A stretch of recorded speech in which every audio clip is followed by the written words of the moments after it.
Okay, so thank you for joining us for our first non-live episode of Thriving Sucks. As It's usual, oddly exciting.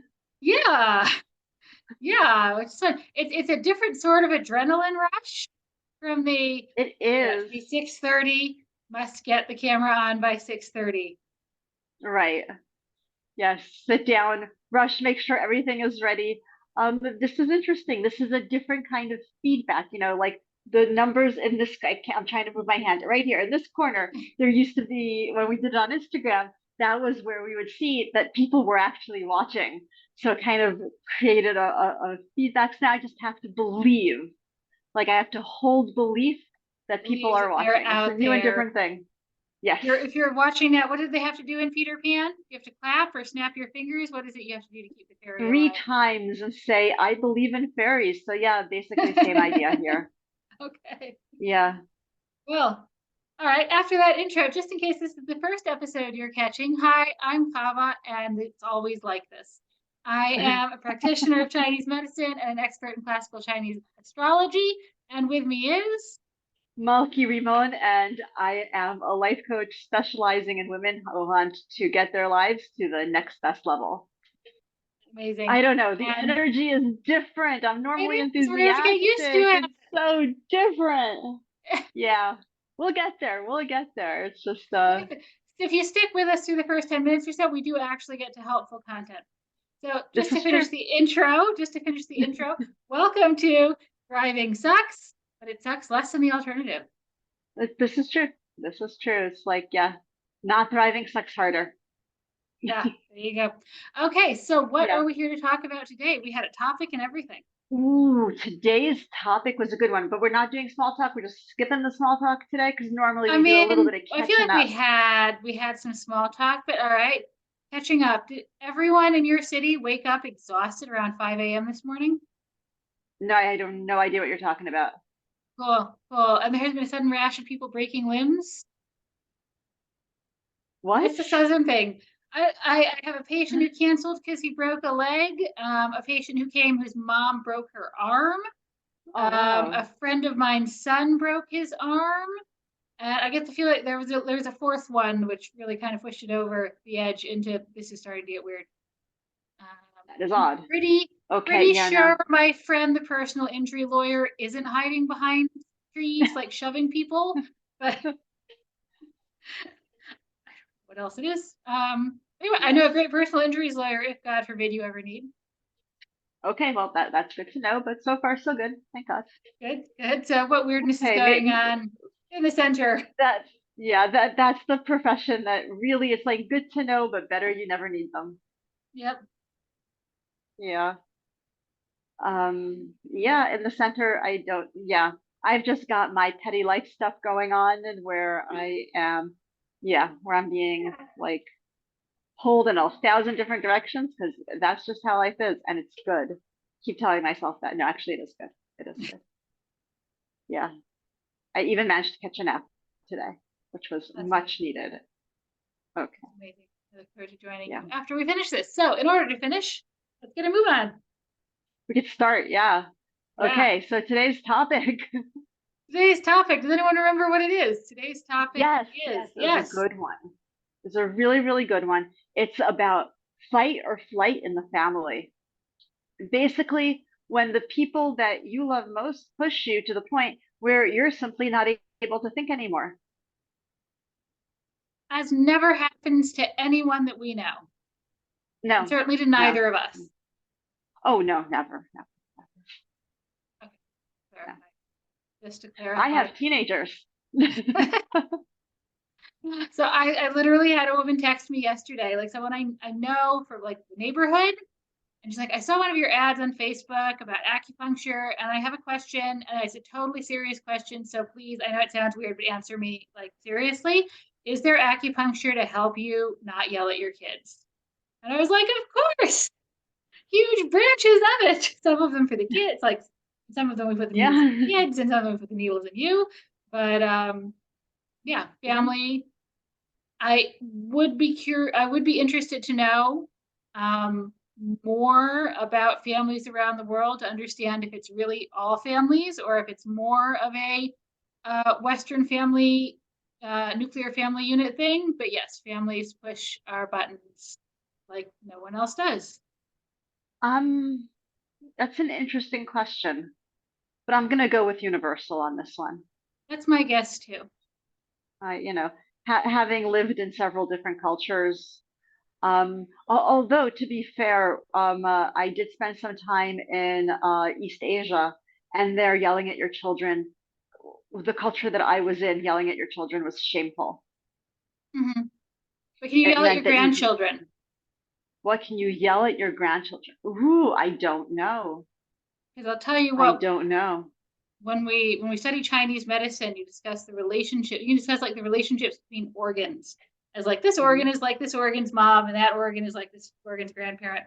And one of the rules is that the mother or the parent has to always be like gentle and kind and nourishing and supportive, and the grandfather is the one that's supposed to come up and give you a smack upside the head and get you in line.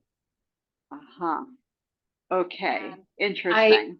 and I was actually discussing with a client today um, whether it's harder to be a parent when you're supposed to do all of that, or if in a culture where there's another generation above you that's responsible for running the whole household, Right. and the parenting job is more limited, does that make it maybe in a way less stressful because you're not trying to juggle as many hats? Yes. Yes. And I'm a single mom, which means that I'm juggling all possible hats, Yep, all yep. of So is them. my client. Yep. Yes. But So it does, yeah, it affects things. yeah, yeah. All right. Okay, but that's an Oh, interesting question. Yeah, basically, it is cross-cultural that either that, okay, somebody's tasked with yelling at the kids, or somebody, no, that's not true. Somebody's tasked with disciplining the kids. mhm. And it might be the grandparents and it might be the parents. It depends on the culture. So that is a thing, Yeah. right? All So right, but yeah, so somebody's pushing your buttons. yeah, yeah, but disciplining the kids is not necessarily going to lead to fight or flight, and it's certainly not the only scenario that we were Right. thinking of.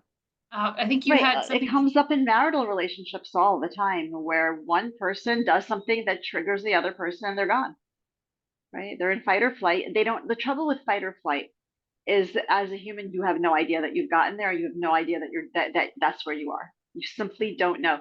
Your higher cortical functioning has been turned off and you don't know. And basically, you've got one of four possible ways of reacting to it. And there's no choice involved here. This is something Colin and I talked about earlier. Is I was using language of you choose. No, no, your brain chooses one of four possible reactions: fight, flight, appease. Wait, fight, fight, freeze. That was it. Freeze, Yep. appease. There we go. Those are the options. Those are the four options. There are no other options. And that's how you react to fight or flight. And your brain is going to choose one of them, and it's going to choose the one that it believes is most likely to keep you alive. And I mean And that, that's how you respond. yeah, and the thing is that when we say keep you alive, that is incredibly literal. At, your nervous system, if you've been pushed into a state of being in fight or flight where your higher functions are turned off because your body literally thinks that your life is in danger and we can't waste the energy thinking right now, that means that your body is thinking about physical survival. We're not thinking about preserving the relationship, keeping the family together. Right. Whether it's in any way say justified by the external circumstances or not, the body is Right. reacting as if there is mortal danger. Right. And I think that in this case, it's really, really important to be pointing out that we are talking about reasonably, sufficiently healthy families where there's not ongoing abuse of any sort. I think that it's important because of families where there is abuse going on, the flavor is different, and yeah, And that that's requires special professionals who we are not. exactly. Exactly. Um, No, but okay, I have an example. I know you had one, but something that comes to mind Yes. is, all right, so I know a couple where the woman, when she was a child, suffered hunger. Okay, she was not in a middle class American household where there was always food on the table. She did not necessarily get enough to eat. She went hungry. She stole food from cats. That's one story I remember, and she was worried about the cats afterwards. They'd have enough food, um, and she had issues with food when she was older. And at one point, her husband, or maybe someone else in the family, but she was blaming her husband, ate the last piece of cheese. And it was very important for her to always have cheese available because it's really high in calories and gives you a lot of energy. And so, like, you had to have emergency cheese. Her husband forgot about the emergency cheese, or he didn't realize it was the emergency cheese when he made a sandwich with it. And her reaction was, from the outsider perspective, totally disproportionate, because taking the last piece of cheese is not something that you would think would drive someone into a state, into reacting as if you have actually threatened their life. Mhm. Yeah. But someone whose body has so equated, if we don't have one last bit of food hidden, then we Mhm. may actually die, uh, reacts totally normally and sanely according to their past lived experience. Um, Mhm. but that could be out of sync with the environment around them. Right. Right. And sometimes the reaction is to, so yes, that is absolutely true because as far as her brain is concerned, yeah, that's really awful. As far as her brain is concerned, that is life-threatening. I'm thinking of a different situation where a married couple, husband and wife, the husband just makes random decisions that affect the wife that he does not, that he just doesn't think. Like he is just making those decisions and and those decisions do affect her and they affect, her choices and what she can do. And he's just going off doing his own merry thing. And she's there to clean up the pieces afterward. Yeah. So that's another situation where she can end up in fight or flight because of the choices that he's made. And in the present time where it's not abuse and also, but it's just it's casual disregard, which is also pretty bad, to be fair. There was a movie I saw once when I was a teenager, because I don't know, someone in my family wanted to watch it. They heard it was good, and back in those days, you everyone had to watch a movie if a movie was on, because there was only one screen in the house. And I did not care for it. I don't remember what it was called, but I do remember this one amazing scene where the couple, who I think are the main characters, have been to see a family therapist or couples therapist. They didn't like the experience. They didn't plan on going back. But he told them at some point that you have to remember that when you get into bed together, you're not alone there, because each of you is bringing your parents with you. And they were like, Ooh, wow, that's just icky and creepy. And so they didn't go back. And then later on in the movie, you see them like lying in bed next to each other. They've had a fight and they're both like lying there like this, not talking to each other. And then they start to talk and try and like not go to bed angry. So we'll talk about what happened.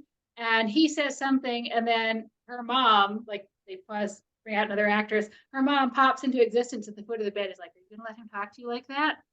And then, she replies, and then his dad shows up leaning against the bed, and he's like, if you let her start in like this now, you're going to end up like your uncle who was, and, and, and more people just keep popping into existence as the argument goes on.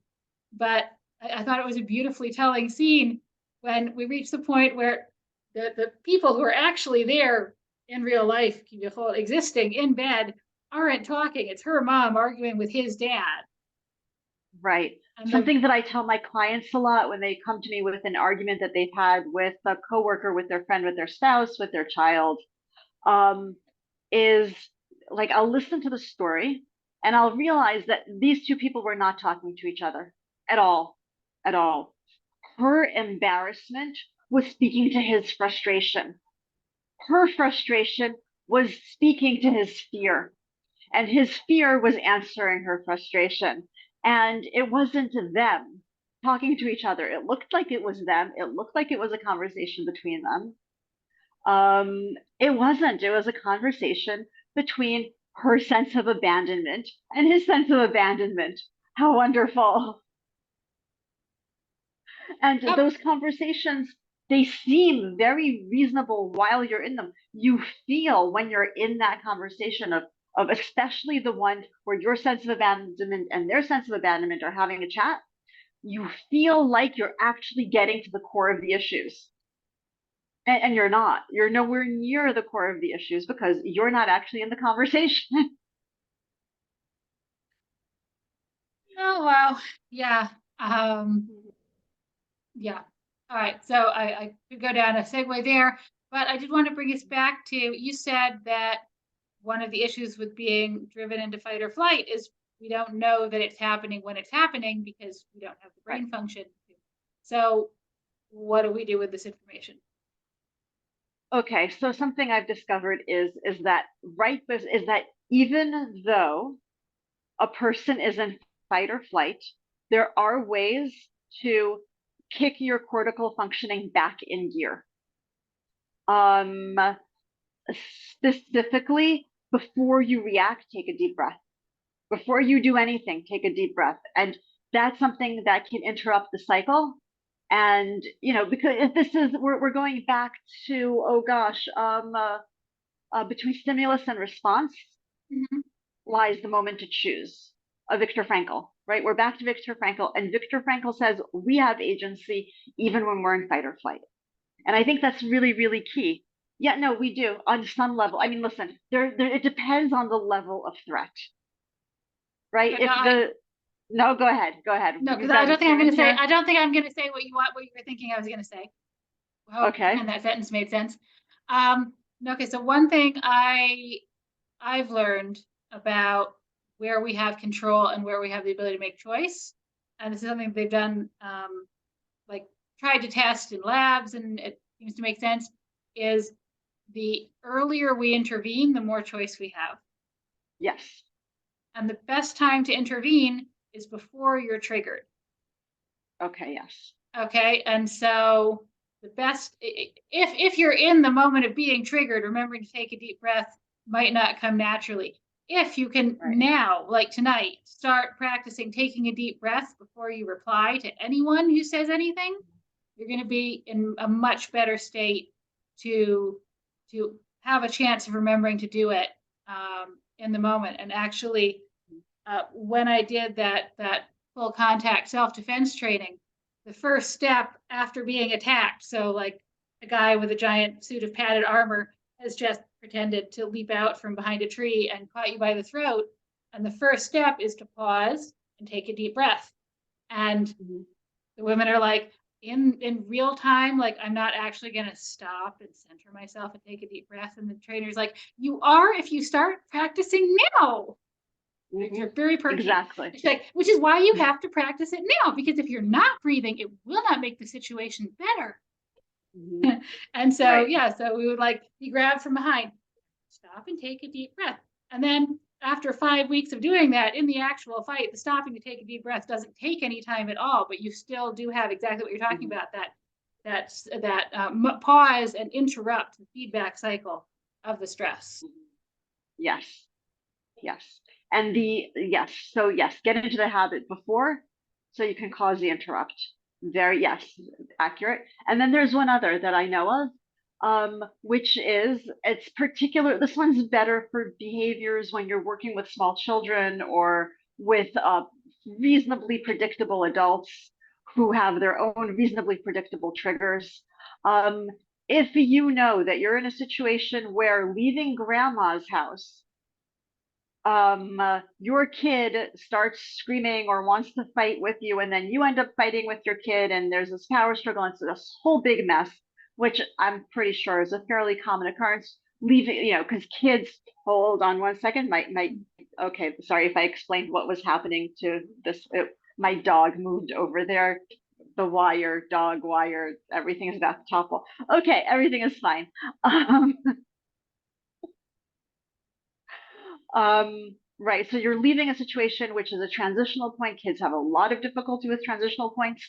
If you know that you're going into a situation, there are triggers for our spouses where, let's say, you know that you're going to have guests and that lets your spouse pontificate and you cannot handle their pontificating is, another possibility or whatever it is. Invite it. Know it's going to happen and say to if you're working with an adult, at least to yourself, if you're working with a child, say it to the child. I know this is going to be hard for you, right? Okay, I'm going to need a different No more text tail solution next wagging. time because every time she moves her foot, this whole thing looks like it's going to topple over. Everything is fine. We're professionals, right? I'm just Right. checking on my But cats, but they all seem to be napping still. So we're good. right. Yeah. Normally this is fine. Today it's not. Um, So excited about our first okay. pre-recorded episode. I know, right? So now we're learning all the new things that can go wrong when you're pre-recording. We'd pretty much gotten to like the things that can go wrong when you're going live on Instagram. Now we're learning all the things that will go wrong when you're pre-recording. Okay, that's Exactly. all valuable information. We're still doing Right. pre-recording because things that can go wrong when you're live are things we have less control over. Right. It's okay. It's okay. Right. So that's what I was saying, which Mhm. is also this requires a little bit of functioning in advance, but invite it. If you know that something's going to push you into fight or flight, if there's a certain predictability to this happening, you don't have to go there. You can invite the behavior, especially if your child is gonna like if you know there are certain situations, there are certain situations where your kid is just gonna go nuts and they always go nuts in that situation. Expect it. Like it's Hey, gonna happen. Fighting reality is never gonna work. It's never gonna help you. When you invite reality, then it just makes the whole process more smooth. And in this case, if the reality is that your significant other has trouble around certain things, that you have trouble around certain things, I think that this also is something that we can do for ourselves. If we know that there are certain things that set us off, invite the setting off. I mean, okay, not in a way, God forbid, that hurts other people. And it turns out that I need to say this. I had somebody misunderstand me when I was like, no, you have to feel your frustration. This person interpreted it as like, okay, and then attack the members of your family until they're crying. Not a client. It was just, way before I started coaching, I'm much more careful now. So this is me being much more careful, right? This is not an invitation to abuse your family members. What it is knowing that you're going to have a certain reaction. Say, yes, I'm going to have this reaction. And also I have choices I can make around it. okay, so I have a question then. Yes. Say kid has trouble leaving grandma's and always has a tantrum, and we want to invite that in. Mhm. Can we like say to the kid, hey, when we leave grandma's, let's take 5 seconds and scream as loud as we can? Right. So not what I've done. What I've done is I know we love grandma very, very much. And it is very and it's very upset. Okay, I'm using too many words. The trouble is when you're working with a young child, you need to use as few words as possible. So it would be more like, so yeah, that's a possibility is I know is now, if you need to cry, cry. It's hard to leave grandma. If you need to cry, please cry. And that keeps you, first of all, your kid will be shocked. Um, and second of all, because you stay the adult in your own mind, right? At the very minimum. And you are creating space for them to have their feelings, which people need. Like your loved ones, just the way you need space to have your feelings, the people you love need space to have their feelings. And when you invite those feelings, everyone, especially with little kids, they feel that much more safe. And especially if you know that it's coming, if you know that meltdown is coming, just say, yep, it's time for a meltdown. It's okay. I'm here. Yeah. And what you'll find is over time, that invitation will help you, whether or not your child handles the situation better, you'll handle the situation better, which means that the way your child reacts will change. Mm-hmm. It's just how it is. It's just Great. how it is. Very Yeah. cool. And can I point out one other technique that I noticed at your house a lot? Oh, really? Okay, sure. Yes, it's the, you had a drink of water recently? Okay. I had when my oldest was a baby. Okay, when he was 3 years old, like when he was at that toddler age, 99% of his difficult behavior was traced directly back to dehydration. This was not true for the next three children, I will tell you that much. They were girls, they were more complicated, of course. Um, or they were just more complicated because my son is, bless him, not he's his own person. Let's just leave it that. I don't want to Differently say he's complicated. there isn't different, exactly different, very differently complicated. He is, yes, exactly.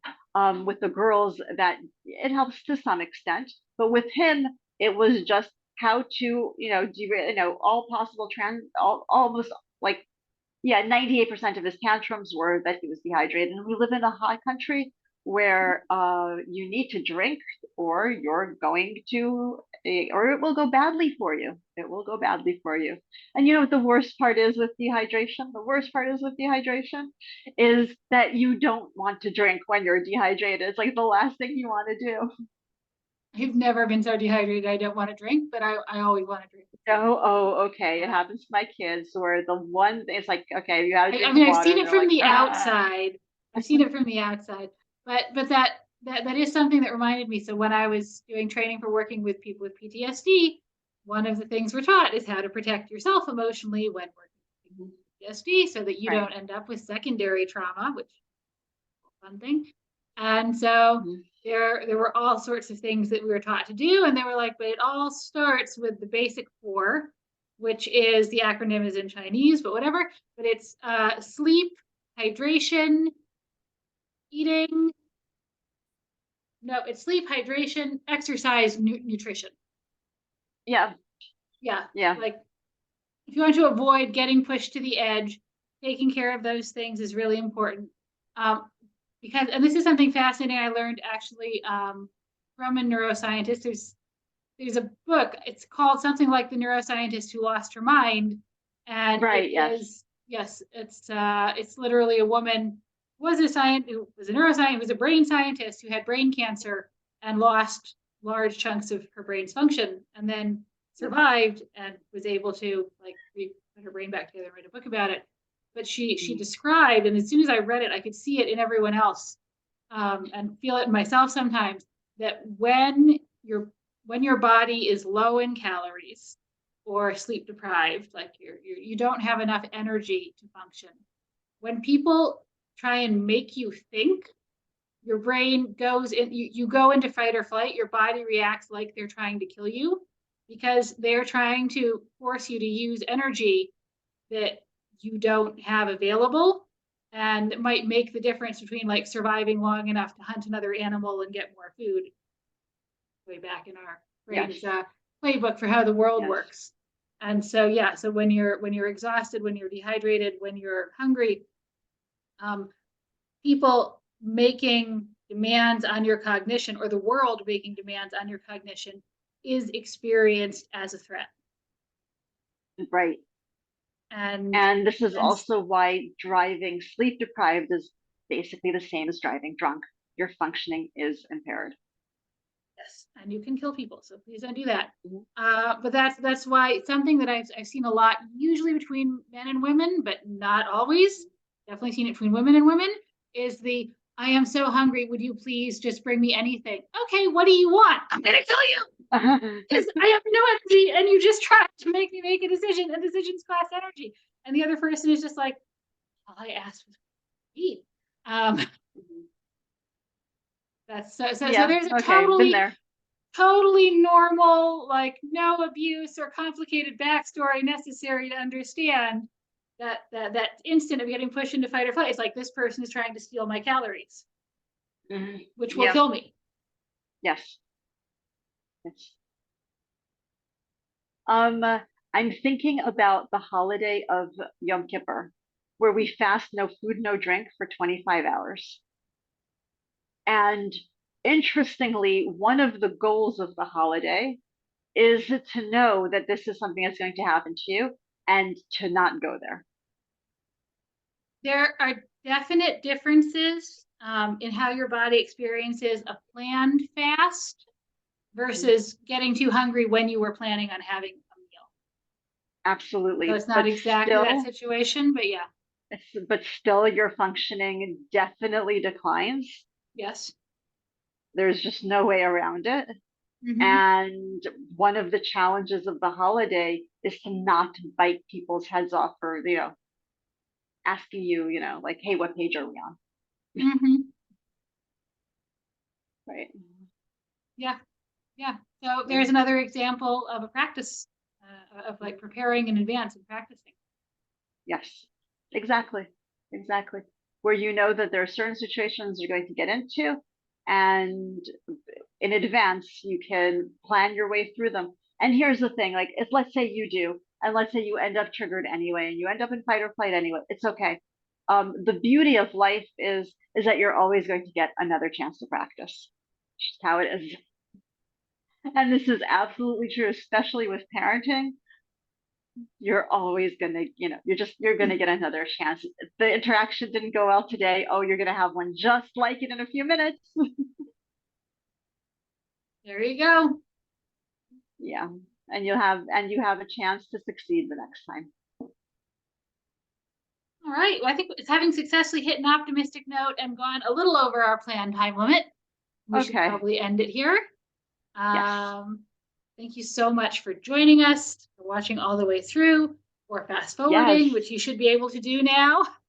Right. And we should have, what we should have done? We should have asked people to like and subscribe. We should do that like Yeah, if you earlier watched on. all the way to the end, please like and subscribe because it makes If the you didn't, algorithm like us.